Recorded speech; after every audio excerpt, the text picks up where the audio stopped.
Pessoal, vamos falar sobre a situação na Ucrânia, o que aconteceu aí nas últimas horas no campo de batalha. Tem algumas novidades interessantes aí e tem algumas novidades preocupantes também, né? Vamos falar sobre a questão do corte do gás para a Europa. Será que a Rússia tem chance de reverter as sanções por conta disso? Vamos entender o que está acontecendo. Essas notícias foram sugeridas por Gaspar, Russo em Fuga e várias outras pessoas. Obrigado aí ao pessoal que sugeriu as notícias. Obrigado a você que está assistindo o nosso vídeo. Se você gosta do nosso conteúdo, por favor, deixe o seu like, se inscreva aqui no canal, né? Lembrando que esse é um vídeo diário. Esse é o vídeo do dia 19 de julho de 2022. Tem vídeo de cada dia dessa guerra, desde o dia 24 de fevereiro. E vai ter amanhã de novo. Então não se preocupe, as notícias que não saírem aqui, amanhã a gente vai falar sobre elas, né? Bom, vamos ver primeiro como é que está a frente de batalha aqui. Não tem nenhuma grande novidade. Os russos tentaram alguma coisa aqui em Kharkiv, não conseguiram avançar nada aqui. Aqui também na frente principal, em Bakhmut, eles tentaram em várias posições, também não tiveram sucesso em nenhuma delas, não conseguiram avançar em lugar nenhum. Tá vendo onde tem essas bolinhas azuisinhas aqui? Foram os locais em que eles tentaram avançar aqui em direção a Bakhmut, mas não conseguiram, né? Via de regra, a gente continua na mesma situação que a gente estava antes, ou seja, os russos parecem não conseguir retomar o esforço no nível que eles tinham antes da suposta pausa que eles fizeram, né? Lembrando, os russos chegaram a fazer um avanço, algum avanço, não chegou a ser significativo, mas algum avanço no mês de junho, que foi justamente tomarem Severodonetsk e Lysychansk. Mas depois disso eles disseram que iam fazer uma pausa e disseram que já voltaram da pausa, já voltaram alguns dias, mas até aqui a gente não tem visto um aumento na atividade na linha de batalha, né? Muito provavelmente aquilo que eu falei para vocês, o fato da Ucrânia estar conseguindo destruir os depósitos de munição russos impedem o avanço deles, porque justamente a estratégia que a Rússia vinha usando é justamente usar muito artilharia, muito disparo de obus, de canhão, para poder limpar a cidade, e aí ela conseguia avançar. Sem munição em excesso, eles não conseguem fazer esse tipo de coisa, né? E, como eu já ressaltei também, isso não quer dizer que eles não vão conseguir avançar mais, mas que a logística deles está se complicando cada vez mais. A tendência é que eles tenham menos capacidade daqui para frente, né? E a Ucrânia continua atingindo alvos na retaguarda russa. Aqui teve vários depósitos atingidos, mas eu acho que o mais importante é de chamar a atenção para uma novidade bastante interessante, tá? A represa de Nova Kakhovka foi atingida ontem por um míssil ucraniano, bem próximo da usina hidrelétrica que tem ali, né? Nova Kakhovka fica nessa região aqui, essa cidadezinha do lado de cá, e existe aqui uma represa nessa região aqui, né? Essa represa aqui é um dos pontos de passagem que os russos podem usar para sair da margem oeste ou norte do Dnipro, né, do rio, desse grande rio que tem aqui. Então tem toda essa área aqui, ó. Toda essa área aqui está ocupada pelos russos e ele só tem duas passagens. Uma delas é justamente essa represa que foi bombardeada ontem pelos ucranianos e sofreu danos. Não dá para saber, pelas informações que a gente tem, se eles conseguiram de fato destruir. Aqui tem uma linha de trem, tá vendo, que passa por cima da represa, e uma estrada que passa por aqui também. A ideia dos ucranianos provavelmente pode ser destruir essas entidades aqui. Não destruir a represa em si, porque isso causaria danos sérios ali para quem está na jusante do rio, mas destruir pelo menos essas linhas que tem aqui para evitar o trânsito de russos aqui é uma possibilidade. Isso foi essa ação aqui ontem em Nova Kakhovka, tá vendo? É bem perto mesmo, aqui já está represa, eles atingiram alguma coisa por aqui. E também atingiram a ponte de... essa ponte aqui, Antonivka. Essa aqui é a outra ponte que você tem para atravessar o rio de Dnipro nessa região. Então, novamente, só tem essas duas pontes aqui. Tem mais uma ponte ferroviária aqui também, mas é menor. De qualquer forma, essas aqui são as duas principais passagens, né? A represa que tem aqui e a ponte Antonivka que tem aqui. Se a Rússia planeja evacuar dessa região toda aqui, ela vai ter que fazer através dessas duas passagens aqui, né? E, bom, isso aqui foi o fato que aconteceu ontem. A Ucrânia atingiu a ponte e a represa. Nenhum dos dois parece ter sido golpes definitivos, de tipo destruir completamente. Se você olhar aqui, a ponte tem aqui a visão dela, ó. Ela foi atingida por 2 mísseis que perfuraram a base de concreto dela. Mas você pode ver a ponte continua de pé e continua com tráfego passando ali em cima, né? Ou seja, as pessoas continuam usando a ponte ali. Aí tem um monte de considerações que a gente pode fazer sobre isso daqui, né? Algumas delas são considerações até que não tem a ver com esse caso específico. A gente falou outro dia sobre a questão da Ucrânia destruir a ponte da Crimeia, né? A ponte da Crimeia seria realmente uma vantagem estratégica muito forte para os ucranianos. Porém, como eu falei no vídeo, não é tão fácil assim destruir uma ponte. Você não pode atingir qualquer pedaço da ponte, você tem que atingir em lugares bem específicos. Isso aqui mostra muito bem o que eu disse, né? Ou seja, você atingiu no meio da pista, no meio da ponte, você faz um furo na ponte, mas a ponte não desaba, não destrói, não fica incapacitada, né? Você gera esses furos aqui, ok, isso daqui compromete a estrutura da ponte, evidentemente, mas só esses dois aqui não vão ser suficientes. Se a Ucrânia planeja de fato derrubar essa ponte, ela vai ter que usar muito mais mísseis e tentar atingir lugares muito mais estreitos, né? Justamente, por exemplo, teria que tentar acertar nesses pilares aqui, acertando num pilar desse aqui, ela consegue de fato derrubar totalmente a ponte, né? Mas é muito mais difícil. Repara como é que passa a ser um trecho, você tem que acertar numa situação ali de metro quadrado, né? Enfim, vamos ver se é isso aí que a Ucrânia quer, e isso mostra a dificuldade para a ponte da Crimeia. Agora, a questão é a seguinte, aqui, o mais provável é o seguinte, na verdade, a Ucrânia não queria destruir a ponte de fato ainda. O que ela queria era mandar um recado para os russos. Olha, se vocês pretendem atravessar essa ponte, a ponte e a represa, é melhor vocês fazerem isso logo, porque daqui a pouquinho isso não vai durar muito tempo. A gente tem capacidade de destruir essa ponte à distância, né? Veja, mesmo esse tiro aqui é um tiro de precisão, tá? O HIMARS, para acertar uma ponte assim, tem que ser uma precisão muito grande para acertar onde acertou aqui. Mas para derrubar a ponte vai precisar de mais esforço do que isso. Então, eu imagino que seja essa a ideia deles. A ideia é justamente avisar os russos que a coisa está indo. Talvez eles tenham a noção da dificuldade que eles vão ter mais adiante e voluntariamente saiam dessa região. Seria uma tentativa, não deixa de ser uma tentativa válida. Se eles saírem, evita um monte de luta, um monte de mortes desnecessárias de ambos os lados. Então seria uma alternativa, né? Porque o que a gente está vendo é realmente um aumento do esforço, muito movimento na região de Kherson, né? E como a gente falou, existia essa previsão da contraofensiva ucraniana no sul da Ucrânia. Justamente algumas pessoas estavam falando em final de julho, outras pessoas falando em final de agosto. Nós estamos no final de julho, já passamos do dia 15 de julho, então é possível a gente ver esse tipo de movimentação agora. Vai ser agora, vai ser em agosto, a gente não sabe. Mas que alguma coisa está acontecendo ali, está, né? E a própria inteligência britânica também está reforçando isso daí, que diz que a Rússia está reforçando as posições defensivas, estão se preparando para esse tipo de ataque, né? Inclusive, parece que tiraram combatentes da região de Donbás para reforçar Kherson.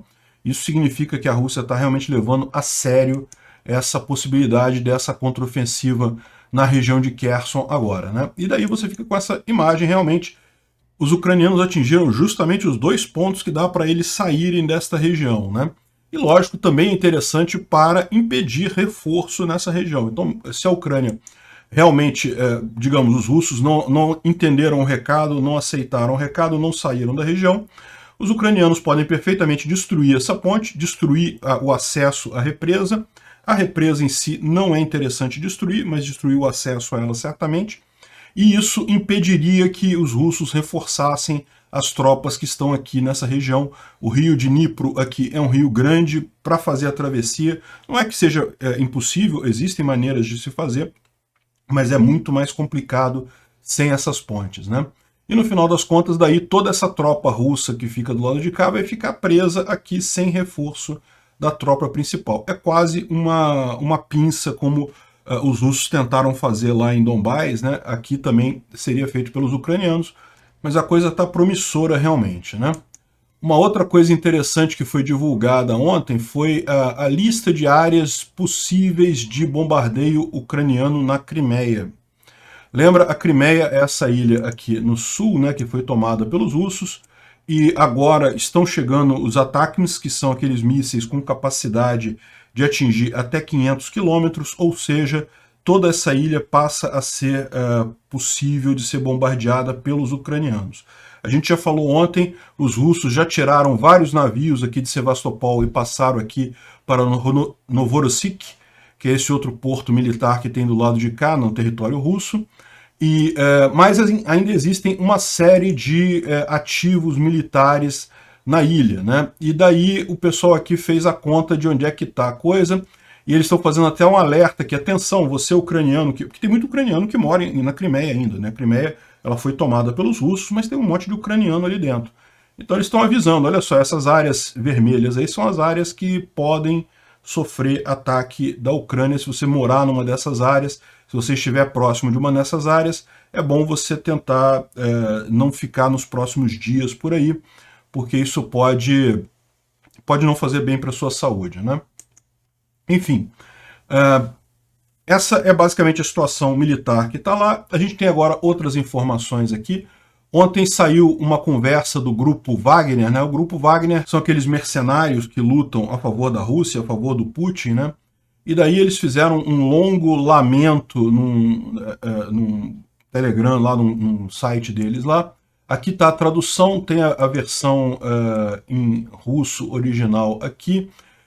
O Telegram deles é esse daqui, Reverse Side of the Medal. E aqui está a tradução disso daí, né? E o texto é interessante porque o texto mostra uma perspectiva do lado russo da situação do HIMARS, né? E ele começa aqui dizendo que, olha só, que não vai falar sobre a performance, o que está acontecendo, porque ele não quer entregar segredo de guerra e coisa e tal, não vai elogiar a arma estrangeira, mas ele fala assim que uma coisa é inegável, né? Que eles têm, a Ucrânia tinha pelo menos 12 e agora está com 16 sistemas HIMARS. 6 em Dnipro, 2 em Kryvyi Rih, 4 em Zaporizhia, 2 em Kharkiv e 4 em Mykolaiv. Eu não sei se os números são esses não, tá? Mas é o que ele está dizendo que ele acha que a Ucrânia tem.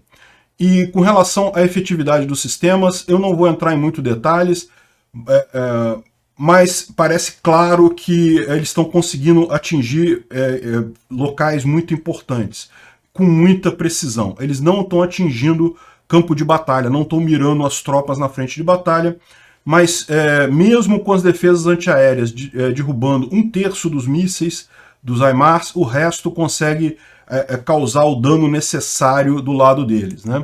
E aí a outra parte que ele fala aqui é que, sobre as informações de compra ou destruição de HIMARS, é tudo falso, é claramente falso, é uma ideia totalmente idiota.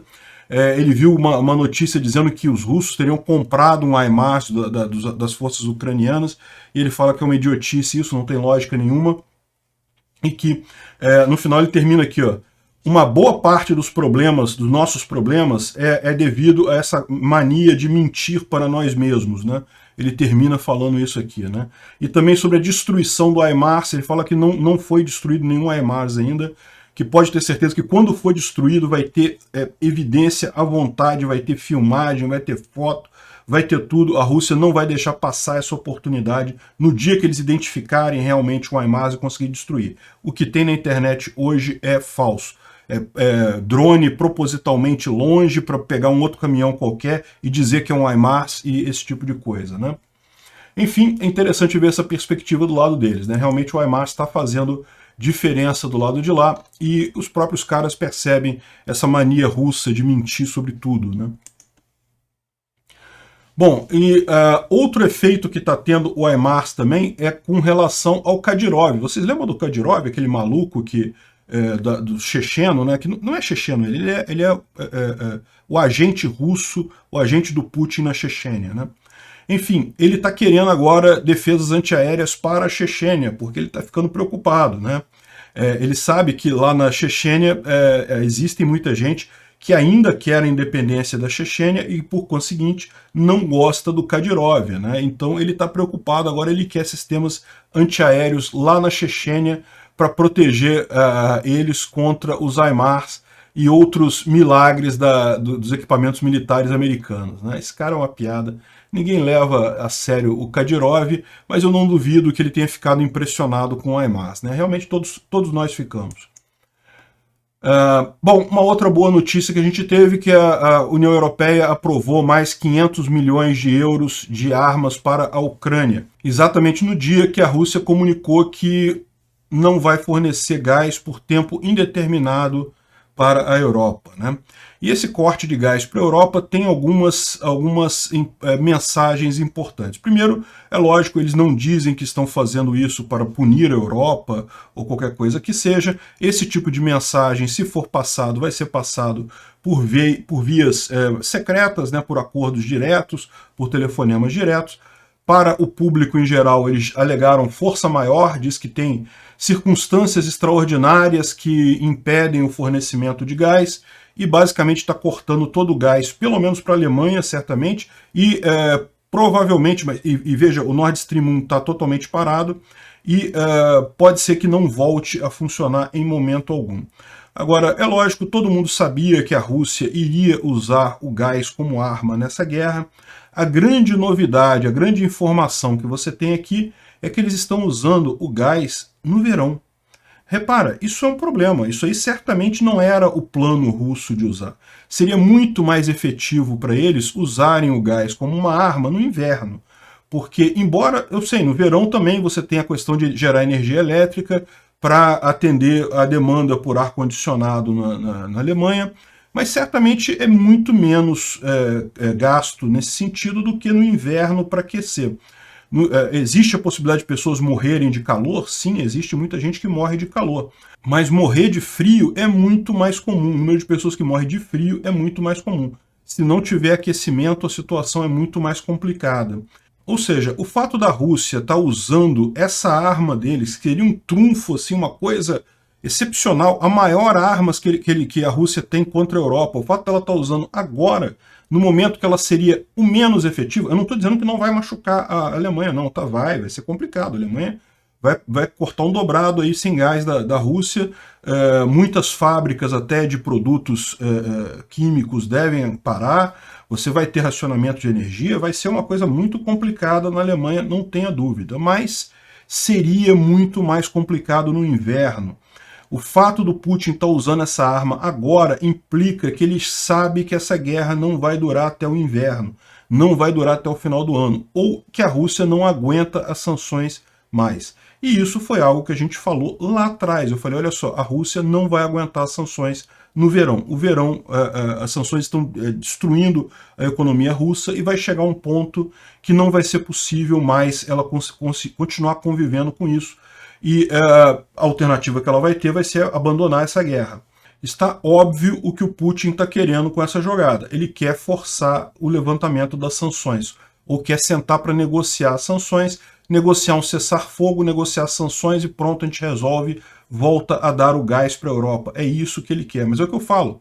Esse tipo de jogada, se ele pudesse esperar até o início do inverno, e o inverno é logo daqui a pouco, né? Porque chega setembro, outubro lá na Europa, já começa a esfriar. Se ele esperasse até outubro, ele teria uma força muito maior para fazer isso. Porque aí o pessoal da Europa vai falar, caramba, a gente está com pouco gás, cortar o gás e o inverno está entrando. Vai ser complicado sobreviver esse inverno. Então, seria muito mais forte isso lá. O fato dele estar fazendo agora significa que ele realmente não tem capacidade de continuar mais. Ele precisa do cessar-fogo, precisa negociar. A gente já vem falando isso em alguns vídeos, ele já tem dado mostras disso, todo esse papo sobre, não, as sanções não estão fazendo efeito e coisa e tal, não tem problema nenhum, ou que se a Ucrânia deixar para negociar mais adiante não vai conseguir negociar nada. Ele quer um cessar-fogo, é isso que ele quer, para a retirada de algumas sanções. Não vai conseguir, tá? Não vai conseguir. Mas ele admitiu numa entrevista, numa reunião com oficiais russos, em que ele falou sobre as enormes dificuldades tecnológicas e coisa e tal, que a Rússia não está conseguindo chips, não está conseguindo tecnologia, mas que vai superar tudo isso, mas está tendo dificuldade, mas vai superar e coisa e tal. A gente sabe que a situação real é muito pior do que isso, né? O que ele está querendo realmente... A Rússia tem feito um esforço enorme, inclusive com propaganda, para tentar vender a ideia de que as sanções não estão funcionando. E tem muita gente que cai nessa lorota, né? Que o valor do rublo está o mesmo, está até maior do que antes da guerra. Isso é falso, totalmente falso. É só você ver o volume de movimentação do rublo. Acabou, ninguém mais compra rublo, ninguém mais vende rublo. Ou seja, ninguém mais está negociando rublos. Então por isso que o valor fica entre o Banco Central da Rússia e as empresas russas. Então o Banco Central da Rússia coloca o valor que ele quiser no rublo. Então isso aí é propaganda de guerra. Não quer dizer que o rublo de fato esteja valendo mais, né? Também com relação a superávites, esse tipo de coisa. Veja, superávit pode ser que a Rússia tenha sim. Por quê? Porque ela está podendo vender o gás dela ainda e não está podendo comprar nada, porque as sanções impedem eles de comprar. Mas veja, você ter um superávit, se você não pode gastar isso, não é vantagem nenhuma. Vai acabar não dando nenhuma vantagem para o país em termos de estratégia militar ou de qualquer outra coisa. Enfim, a gente sabe que a situação na Rússia está muito pior do que eles estão alardeando. Eles querem fazer crer que as sanções não são tão graves assim, justamente para tentar levantar essas sanções, né? Mas a coisa não está colando, não. O pessoal sabe que a situação na Rússia não está boa. Ontem aconteceu mais uma coisa bastante suspeita. Parece que foi revelada uma tentativa de matar o Patrushev. O Patrushev é uma das pessoas que está se movimentando possivelmente para assumir o lugar do Putin no futuro. Então ele é um dos grandes líderes que tem lá por dentro. Muita gente suspeitava que o Patrushev poderia até usar a fragilidade do Putin nesse momento por conta dessa guerra toda para tirar o Putin e entrar no lugar dele. E eu até avisei na época que isso não seria uma coisa boa. O Patrushev não é uma boa pessoa, não é melhor do que o Putin, ia ser a mesma porcaria. Mas, no final das contas, parece que houve uma tentativa de envenenamento do Patrushev lá no Kremlin, né? Ou seja, as coisas estão esquentando lá, a coisa não está fácil por lá, não. Teve ontem o famigerado telefonema entre Bolsonaro e Zelensky. O Bolsonaro disse que o que foi conversado foi segredo de Estado, mas o Zelensky falou o que ele disse com o Bolsonaro. Ele disse que teve uma conversa com o presidente do Brasil, informou sobre a situação no fronte de batalha, discutiu a importância de resumir a exportação de grãos ucranianos para prevenir uma crise global de alimentos provocada pela Rússia e chamou todos os parceiros para reforçar as sanções contra o agressor, né? Aí, lógico, tem um monte de brasileiro respondendo aqui, coisa e tal, um monte de petista falando que não sei o que lá, que Bolsonaro é amigo dos russos e coisa e tal. Como se o Lula não fosse amigo dos russos também, né? O Lula é muito pior em termos de amizade com os russos. Mas, enfim, o pessoal criticando aqui, mas dá para entender o que foi esse telefonema. Muito provavelmente foi o Zelensky falando sobre a questão das sanções, pedindo algum empenho do Bolsonaro nesse sentido, né? Vamos ver se isso colocou algum juízo na cabeça do Bolsonaro. Mas eu vou falar uma outra coisa para vocês. Você sabe que está havendo uma... Eu falei sobre isso ontem. O Zelensky ele andou demitindo uma boa parte do serviço secreto dele. Tirou um monte de gente do serviço secreto, de pessoas que... os chefes do serviço secreto e da procuradoria ele demitiu não por serem traidores, mas por por não terem conseguido retirar os traidores que estavam nesses órgãos, né?